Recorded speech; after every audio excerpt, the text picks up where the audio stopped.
Hello everyone, आप सभी का स्वागत है एडुटेप में। यहाँ पर हम यूपीएससी, ईपीएफओ, एपीएफसी, ईओएओ एग्जामिनेशन की तैयारी कर रहे हैं, जिसमें आज के अभ्यास सीरीज में जनरल साइंस का हमारा टॉपिक है periodic classification of elements part 2।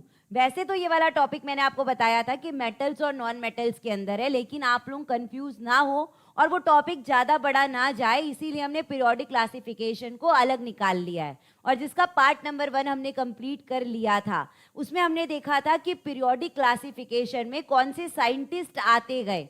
पहले आए डोबेराइनर, फिर आए न्यूलैंड, फिर आए मेंडलीव, फिर आए मोस्ले, और उसके बाद हमारा पीरियोडिक टेबल बन गया है। तो हमने पार्ट नंबर 1 में बहुत अच्छे से सारे साइंटिस्ट के बारे में पढ़ा था, तो वो वीडियो भी आपको अच्छे से देख लेना, और इस वीडियो को भी आप लोग लास्ट तक देखेंगे। और आपकी तैयारी को और बेहतर बनाने के लिए एडुटेप ने आपके लिए लाया है 1900 क्वेश्चन, मोस्ट इंपॉर्टेंट क्वेश्चन की ये जो बुक है ये आपको मिल जाएगी। इसकी लिंक आपको इस वीडियो के डिस्क्रिप्शन बॉक्स में दी है। ये जो 1900 क्वेश्चन है उसका डिटेल्ड एक्सप्लेनेशन आपको दिया है, और ये बहुत ही ज़्यादा इंपॉर्टेंट क्वेश्चंस रहने वाले हैं। अगर आप इसे तैयारी करते हैं, अगर आप इसकी स्टडी करते हैं, तो एक कदम आप अपने सिलेक्शन की तरफ बढ़ा सकते हैं। तो ये बुक आपके लिए बहुत इंपॉर्टेंट है, और जल्दी से जाएंगे इस वीडियो के डिस्क्रिप्शन में, आपको इसकी लिंक मिल जाएगी, इसे आप परचेस कर सकते हैं। ठीक है, तो चलिए आगे बढ़ते हैं। हम सबसे पहले अपने क्वेश्चन नंबर 1 में आते हैं। Which of the following statement about the modern periodic table is correct. हमने देखा था पार्ट नंबर 1 में कि मॉडर्न पीरियोडिक टेबल जिसमें अभी 118 एलिमेंट्स है, मॉडर्न पीरियोडिक टेबल जिसमें अभी जो हम पीरियोडिक टेबल देखते हैं उसे मॉडर्न पीरियोडिक टेबल बोलते हैं, 118 एलिमेंट्स है। लेकिन वो एक दिन में नहीं बने हैं। पहले डोबेराइनर आए, फिर न्यूलैंड आए, फिर मेंडलीव ने पीरियोडिक टेबल बनाना स्टार्ट किया। तो मॉडर्न पीरियोडिक टेबल किसने बनाया है? मोस्ले ने बनाया है। मोस्ले, आपको याद रखना है ये साइंटिस्ट का नाम। ठीक है, तो अब यहाँ पर हमें बोल रहा है कि मॉडर्न पीरियोडिक टेबल के बारे में कौन सा स्टेटमेंट करेक्ट है। तो elements are arrange in order of increasing atomic mass. देखिए, जो भी साइंटिस्ट ने एटॉमिक मास के ऊपर काम किया उनकी थ्योरी गलत हो गई। तो हमारा जो मॉडर्न पीरियोडिक टेबल है वो तो सही है, इसका मतलब वो एटॉमिक मास के ऊपर नहीं था, तो ये वाला गलत हो जाएगा। यहाँ पर लिखा है elements are arrange according to their densities. Densities से कोई लेना देना नहीं है। Elements are arrange according to their valency, wrong.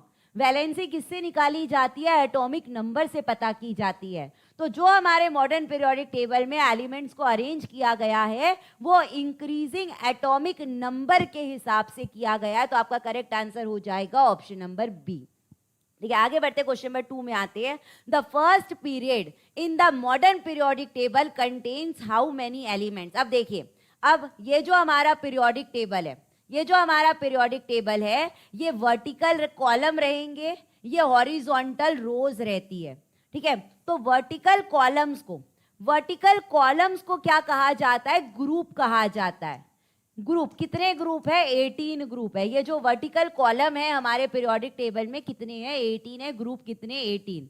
और ये हॉरिजॉन्टल को क्या कहा जाता है? पीरियड्स कहा जाता है। तो पीरियड्स कितने हैं? 7 पीरियड्स है हमारे पीरियोडिक टेबल में। आपसे पूछ रहा है कि जो फर्स्ट पीरियड है, ये वाला जो फर्स्ट पीरियड है उसमें कितने एलिमेंट्स है? 2 है। कितने एलिमेंट्स है फर्स्ट पीरियड के अंदर? 2 एलिमेंट्स है। अच्छे से याद करिएगा, ये है हाइड्रोजन और ये है हीलियम। तो फर्स्ट पीरियड में आपके कितने एलिमेंट्स आ जाएंगे? 2 एलिमेंट्स आ जाएंगे। तो आंसर क्या हो जाएगा? ऑप्शन नंबर ए हो जाएगा। आगे बढ़ते क्वेश्चन नंबर 3 में आते हैं। Which group contains element with stable electronic configuration. Electronic configuration किससे पता किया जाता है? उनके एटॉमिक नंबर से। जैसे कि एक मैं आपको निकाल कर बताती हूँ, सोडियम का। मान लो सोडियम का हमें इलेक्ट्रॉनिक कॉन्फ़िगरेशन निकालना है, तो सोडियम का एटॉमिक नंबर क्या होता है? 11 होता है। तो इसका इलेक्ट्रॉनिक कॉन्फ़िगरेशन के वाले शेल में 2 देना रहेगा, एल वाले शेल में आपको 8 इलेक्ट्रॉन्स देने रहते हैं, एम वाले शेल में 8 देना है, लेकिन यहाँ पर उसके पास केवल 1 इलेक्ट्रॉन बचे हैं, तो यहाँ पर हम दे देंगे 1। 2 8 और 1 हो जाएगा, 2 8 और 1 हो जाएगा। तो इसकी वैलेंसी कितनी हो जाएगी? 1 की हो जाएगी। ये 1 इलेक्ट्रॉन को लूज कर सकता है। तो हमें क्वेश्चन में बोला है जिसका स्टेबल इलेक्ट्रॉनिक कॉन्फ़िगरेशन होगा। स्टेबल का मतलब होता है कि जो लास्ट वाला नंबर है, स्टेबल का मतलब होता है जो लास्ट वाला नंबर है वो 8 होना चाहिए। लास्ट वाला नंबर क्या होना चाहिए, 8 होना चाहिए। अगर 8 रहेगा इसका मतलब ना तो वो इलेक्ट्रॉन को लूज कर सकते, ना गेन कर सकते, ना दे सकते, ना ले सकते हैं, उसे स्टेबल कॉन्फ़िगरेशन कहते हैं। तो ग्रुप 1, ग्रुप 7, ग्रुप 18, ग्रुप 2 इसके बारे में हमें पूछ रहा है, तो जो स्टेबल कॉन्फ़िगरेशन रहता है वो किसका रहता है, ग्रुप 18 का रहता है, जिसके अंदर सारी इनर्ट गैसेज आती है। सारी इनर्ट गैसेज जैसे कि एक मैं आपको बताती हूं, अगर आप लेंगे नियॉन, नियॉन अगर आप लेंगे तो उसका 2 और 8 आएगा। तो 8 जो है वो क्या है, उसका स्टेबल इलेक्ट्रॉनिक कॉन्फ़िगरेशन है। तो ये इसे कहा जाता है स्टेबल इलेक्ट्रॉनिक कॉन्फ़िगरेशन। लास्ट वाला नंबर 8 होना चाहिए। ठीक है, क्वेश्चन नंबर 4 में आते हैं, which of the following is a transition element. Transition element यानी कि जो बहुत जल्दी रिएक्शन करते हैं। ठीक है, अगर हमें पूछ रहा है ट्रांजिशन एलिमेंट के बारे में, ठीक है, चलिए ध्यान से यहां पर हम अभी ट्रांजिशन एलिमेंट के बारे में समझने वाले हैं कि ट्रांजिशन एलिमेंट क्या होती है।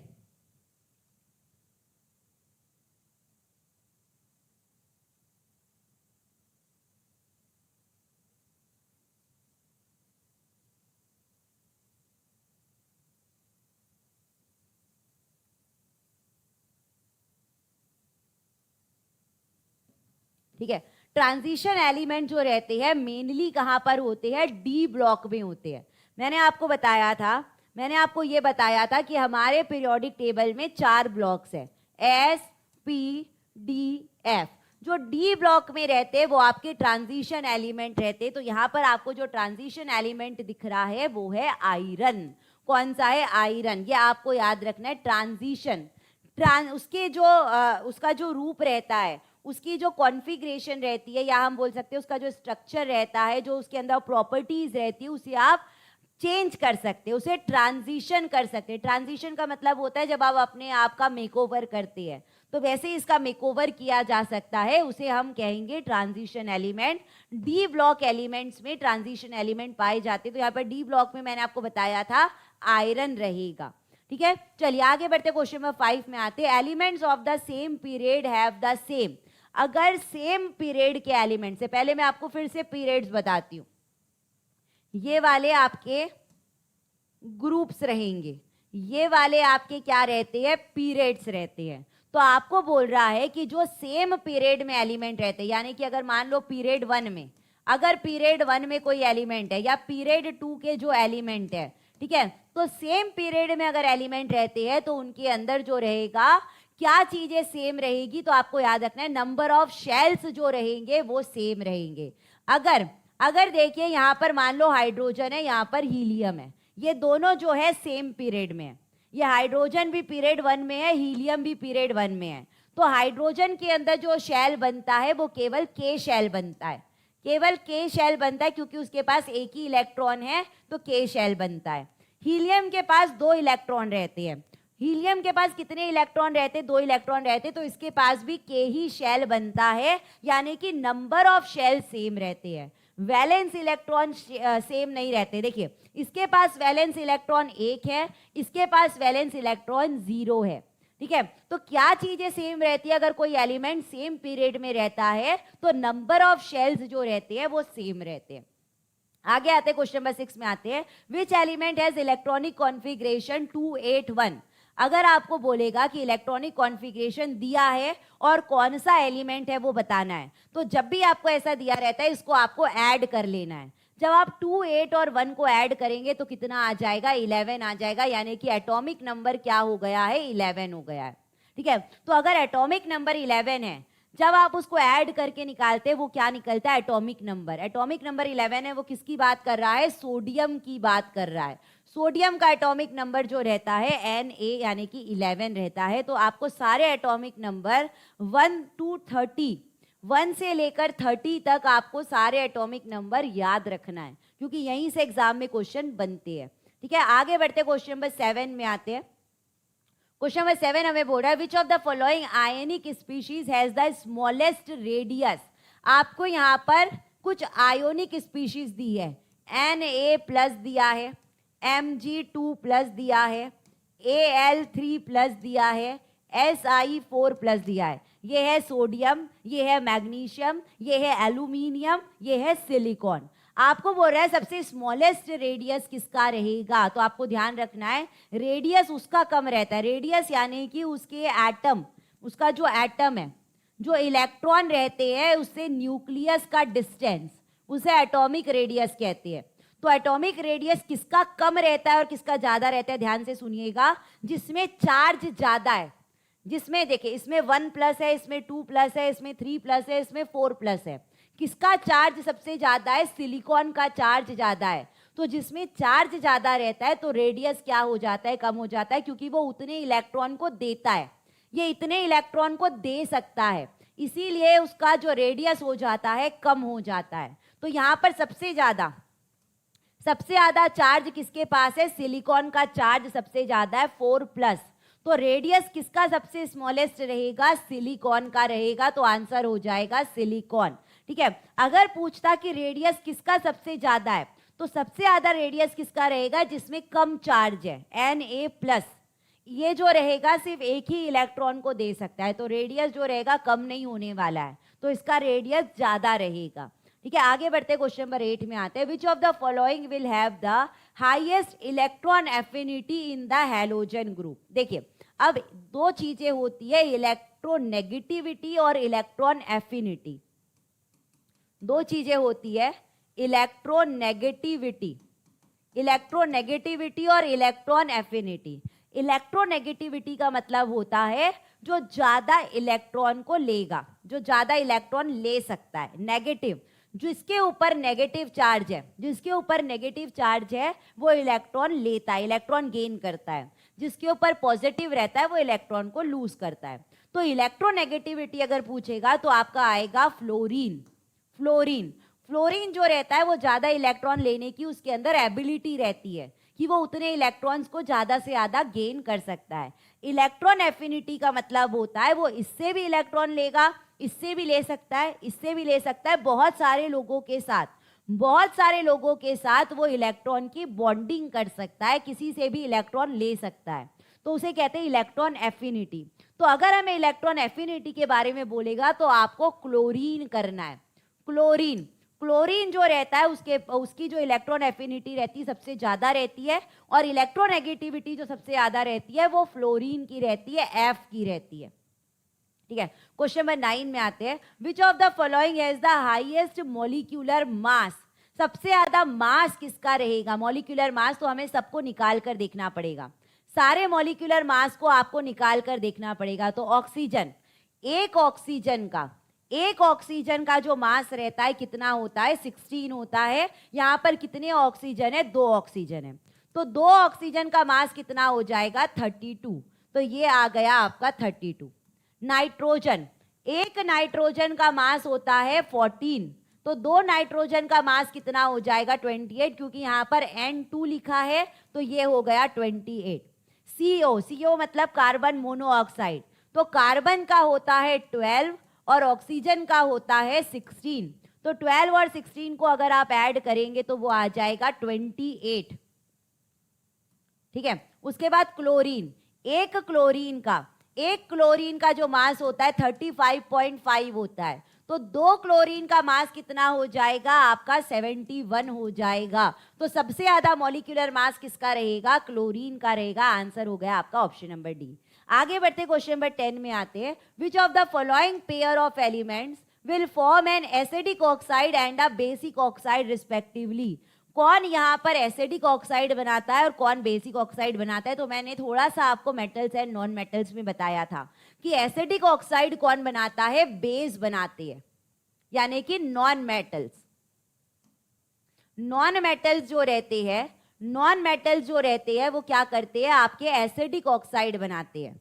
ठीक है, ये आपको ध्यान रखना है, बहुत ही इंपॉर्टेंट टॉपिक है और ये एग्जाम में बनता है कि एसिडिक ऑक्साइड कौन बनाता है, बेसिक ऑक्साइड कौन बनाता है, और बेसिक ऑक्साइड कौन बनाते हैं, मेटल्स बनाते हैं। तो चलिए चेक कर लेते हैं। ये है पी का मतलब होता है फॉस्फोरस आपका नॉन मेटल के अंदर आएगा और CaO आपका मेटल के अंदर आएगा। ठीक है, यहाँ पर चेक कर लेते हैं। ये लिखा है S यानी कि सल्फर, ये लिखा है Mg यानी कि मैग्नीशियम, ये लिखा है CO2 यानी कि कार्बन डाइऑक्साइड, ये लिखा है सोडियम यानी कि Na2O, यहाँ पर लिखा है Si सिलिकॉन, ये लिखा है पोटेशियम। तो सिलिकॉन और पोटेशियम तो काट दीजिए, दोनों मेटल ही है, दोनों मेटल ही है, उसे आप काट दीजिए। तो यहाँ पर जो एसिडिक ऑक्साइड बनाएगा, तो जब आप कार्बन डाइऑक्साइड को वाटर के साथ मिलाएंगे, कार्बन डाइऑक्साइड को वाटर के साथ मिलाएंगे, तो यहां पर आपका बन जाएगा, कार्बन डाइऑक्साइड को जब आप वाटर के साथ मिलाएंगे तो बन जाएगा H2CO3, बन जाएगा H2CO3। तो ये H2CO3 आपका कार्बोनिक एसिड होता है। H2CO3 आपका क्या होता है? कार्बोनिक एसिड होता है, यानी कि ये क्या बना रहा है? कार्बन जो है नॉन मेटल है, कार्बन जो है नॉन मेटल है, और वो क्या बना रहा है? एसिडिक ऑक्साइड बना रहा है। ठीक है, उसके बाद अगर मैं बात करती हूँ यहाँ पर Na2O यानी कि सोडियम ऑक्साइड। सोडियम ऑक्साइड को जब पानी के साथ, वाटर के साथ आप मिक्स करेंगे तो वो बेसिक ऑक्साइड बनाएगा। क्या बना लेगा? Basic oxide NaOH। तो सोडियम क्या है? आपका मेटल है, सोडियम आपका मेटल है और क्या बना रहा है? बेसिक ऑक्साइड बना रहा है। तो आपका करेक्ट आंसर हो जाएगा ऑप्शन नंबर सी। ठीक है, आगे बढ़ते हैं। क्वेश्चन नंबर 11 में आते हैं, what is the molecular mass of CO2? Carbon dioxide का मॉलिक्यूलर मास आपको निकाल के बताना है। तो कार्बन का कितना होता है? 12। कार्बन का मॉलिक्यूलर मास कितना होता है? 12। ऑक्सीजन का मॉलिक्यूलर मास कितना होता है? 16। लेकिन कितने ऑक्सीजन रहते कार्बन डाइऑक्साइड में? 2 ऑक्सीजन रहते, 2 ऑक्सीजन रहते। तो आपका कितना आ जाएगा? 2 ऑक्सीजन का 32 आ जाएगा। अब आपको क्या करना है? 12 और 32 को ऐड करना है। CO2 कार्बन और ऑक्सीजन वाले को ऐड करना है। तो जब आप 12 और 32 को ऐड करेंगे तो कितना आ जाएगा? 44 यूनिट आ जाएगा। आपका करेक्ट आंसर हो गया ऑप्शन नंबर सी। आगे बढ़ते क्वेश्चन नंबर 12 में आते हैं, which element has the highest density? Density का मतलब क्या होता है? डेंसिटी का फॉर्मूला होता है मास अपॉन वॉल्यूम। तो सबसे ज्यादा डेंसिटी कौन से एलिमेंट की रहती है, यानी कि नंबर ऑफ पार्टिकल सबसे ज्यादा किस में रहते हैं? तो वो रहते हैं आपके गोल्ड में। गोल्ड में जो रहती है सबसे ज्यादा डेंसिटी रहती है, वो मेलेबल भी रहता है, डक्टाइल भी रहता है। उससे आप वायर्स भी बना सकते हैं, उससे आप शीट भी बना सकते हैं। उसकी सबसे हाईएस्ट डेंसिटी रहती है गोल्ड की। मास पर वॉल्यूम जो रहता है उसका सबसे ज्यादा रहता है गोल्ड का। ठीक है, आगे बढ़ते क्वेश्चन नंबर 13 में आते हैं, hydrogen combines with oxygen to form H2O2। अगर हाइड्रोजन और ऑक्सीजन को कंबाइन किया गया तो क्या बना? H2O2 बना। इसे हाइड्रोजन पर ऑक्साइड कहते हैं। H2O2 को क्या कहा जाता है? हाइड्रोजन पर ऑक्साइड कहा जाता है। तो आपको इनके मास का रेशियो निकालना है, H2O निकालना है। आपको H2O का रेशियो निकालकर बताना है। तो चलिए, एक हाइड्रोजन का मास कितना होता है? 1 होता है, 1 होता है। तो 2 हाइड्रोजन के मास कितने हो जाएंगे? 2 हो जाएंगे। तो ये आ गया आपका 2। ऑक्सीजन, 1 ऑक्सीजन का मास कितना होता है? 16 होता है। तो 2 ऑक्सीजन का मास कितना हो जाएगा? 32। तो यहाँ पर आ गया आपका 32। तो जब भी रेशियो निकालना रहता है, आपने मैथ्स में ये पढ़ा होगा, इसे कैंसल आउट करना है। तो ये आ जाएगा 1:16।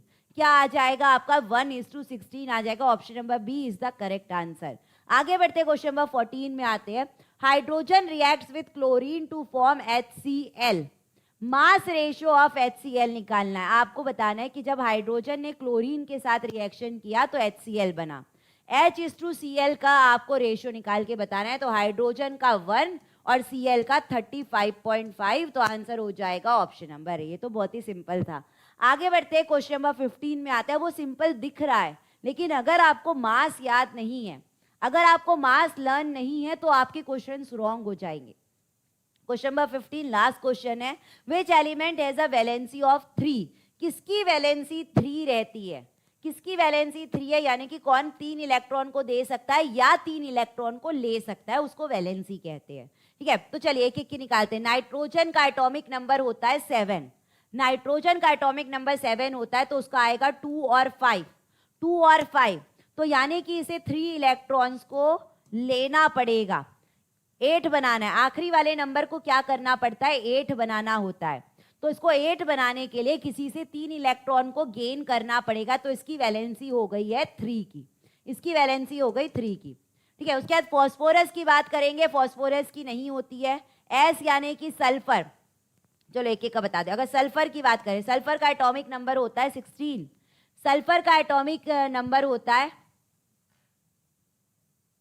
16, हाँ 16 होता है, ठीक है। 16 को हम क्या करेंगे, 2, 8 और 6 लेंगे, 2, 8 और 6 लेंगे। तो यानी कि इसे क्या करना पड़ेगा, 2 इलेक्ट्रॉन को लेना पड़ेगा। इसकी वैलेंसी हो गई 3 की, इसकी वैलेंसी हो गई 2 की। इसका फॉस्फोरस होता है आपका, फॉस्फोरस आपका होता है, फॉस्फोरस का एटॉमिक नंबर,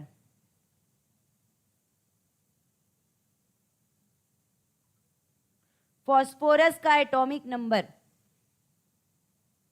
फॉस्फोरस का एटॉमिक नंबर होता है आपका 15। फॉस्फोरस का एटॉमिक नंबर होता है आपका 15, तो इसकी भी नहीं आएगी। क्लोरीन की अगर बात करते हैं, क्लोरीन का होता है 17।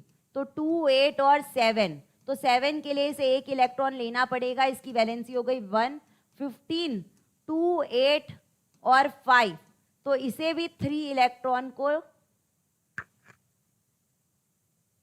2, 8 और 5, इसे भी 5 इलेक्ट्रॉन है, तो 3 इलेक्ट्रॉन को देना पड़ेगा।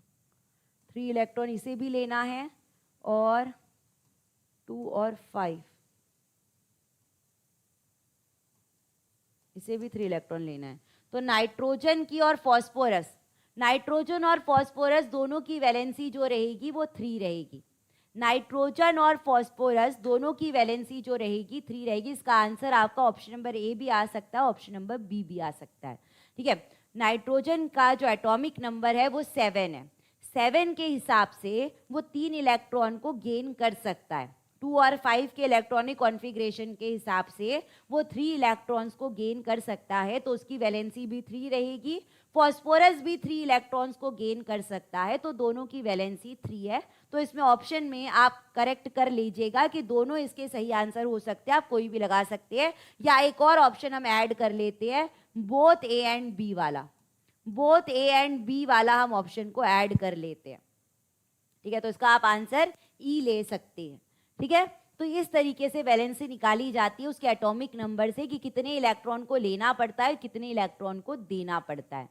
करेक्ट है। चलिए, तो ये थे हमारे आज के 15 क्वेश्चन, ठीक है। इसके बाद हम आने वाले अपने नेक्स्ट टॉपिक में, जो आपके लिए इंपॉर्टेंट रहेगा। आपको पता चल जाएगा नेक्स्ट वीडियो में कि क्या टॉपिक रहेगा। तो आज के लिए बस इतना ही है। वैलेंसी को थोड़ा अच्छे से पढ़िएगा, पीरियोडिक टेबल पर क्वेश्चन आते हैं, मेटल्स और नॉन मेटल्स में क्वेश्चन आते हैं, तो थोड़ा उसको रिवाइज करिएगा और क्वेश्चंस की आप प्रैक्टिस करिएगा, और वैलेंसीज आप फाइंड आउट करिएगा कि कैसे वैलेंसीज निकाली जाती है। अगर आपको कोई डाउट रहता है तो आप कमेंट सेक्शन में मुझसे पूछ सकते हैं, ठीक है। तो मिलते हैं हम नेक्स्ट वीडियो में, तब तक के लिए सभी को thank you, bye, take care and all the best.